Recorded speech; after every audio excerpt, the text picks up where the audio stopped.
this war sure did escalate quite a bit this week. And it's crazy to even say this war and to talk about wartime from my very privileged, safe position, standing here in this office, recording a video for you.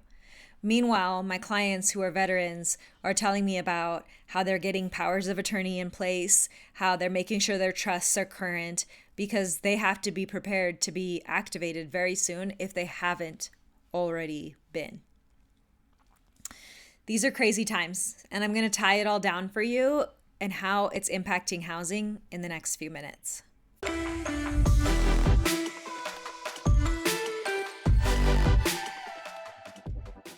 It was a Fed week, so the Federal Reserve had their meeting, and to no one's surprise, they left their federal funds rate alone, choosing to pause.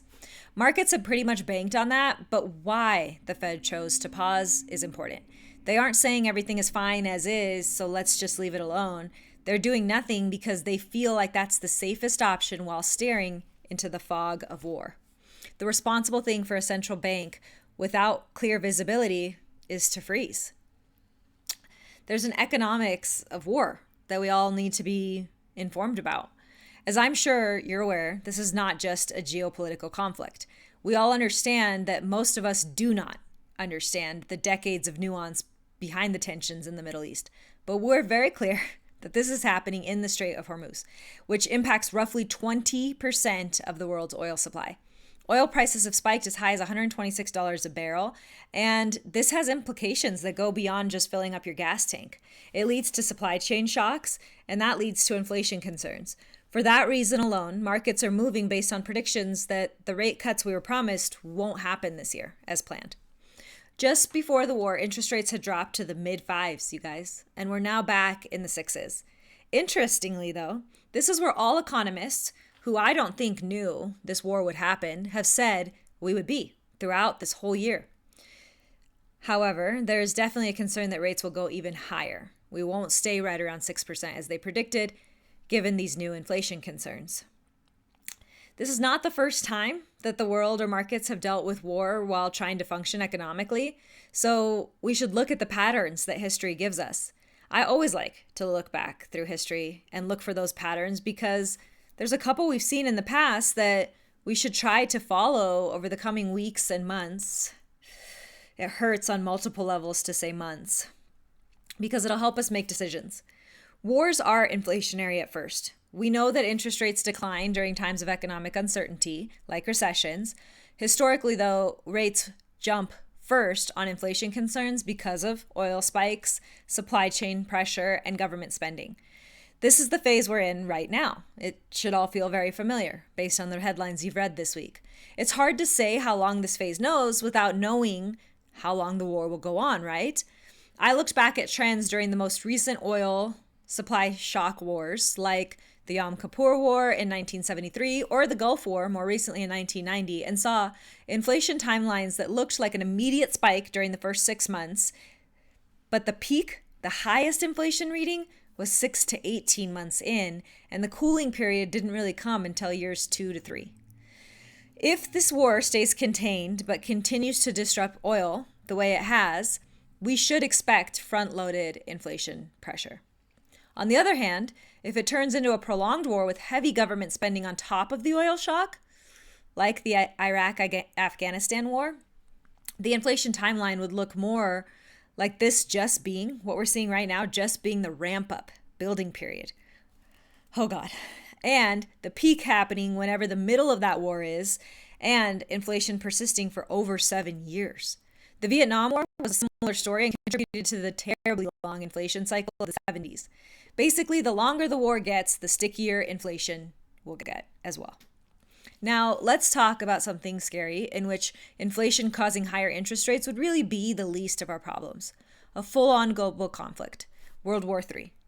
Inflation might be controlled during the war through measures from the Fed, or things as extreme as rationing, but it would explode after the war ends and could last decades. For example, during World War II, inflation was suppressed during the actual war, but surged once the controls were lifted. I don't want to talk about that scenario anymore.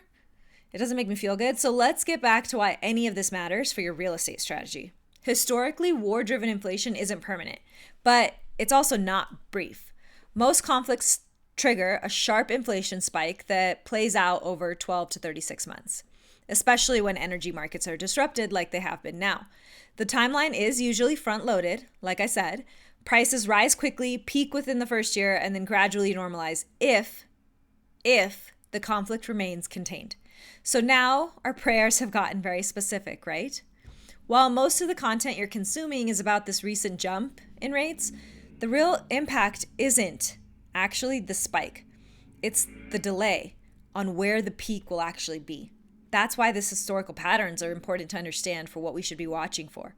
War has a way of pushing out the timeline for lower interest rates because it introduces exactly what central banks hate the most: uncertainty paired with inflation risk. We have to pay attention to that because just this morning, the European Central Bank and the Bank of England both said that they're ready to raise their country's interest rates if this war pushes inflation in their countries any higher. That is why we're seeing yields across the globe, including right here at home on this Friday morning, rising, and mortgage bonds are currently 72 basis points in the red.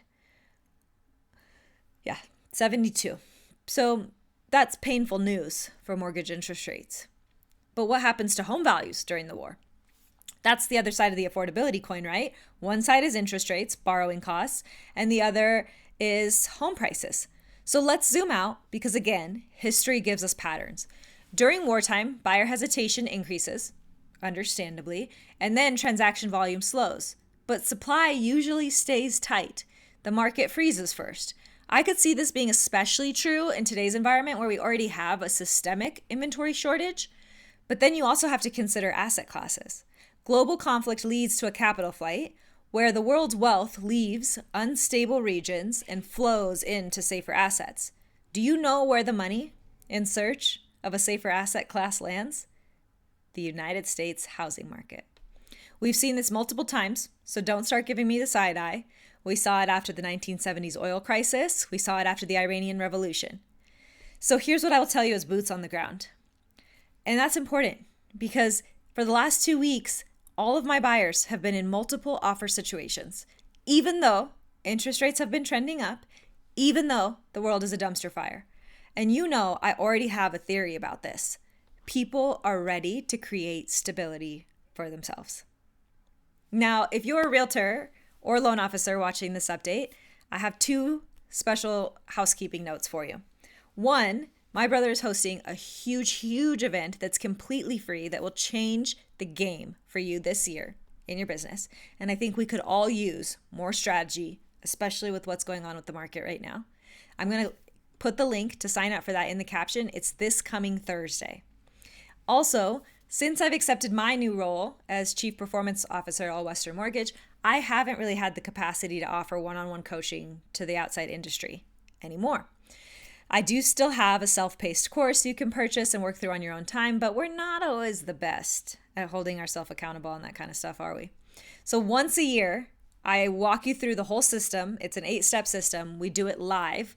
We meet once a week for a boot camp. You'll be in a small group where you will get instant feedback from me, but also from your peers, and it's a pretty magical experience. Again, I only do this once a year. If you are interested, let me know and I can get you the link to sign up. Take care of yourselves this weekend, and let's pray for the world.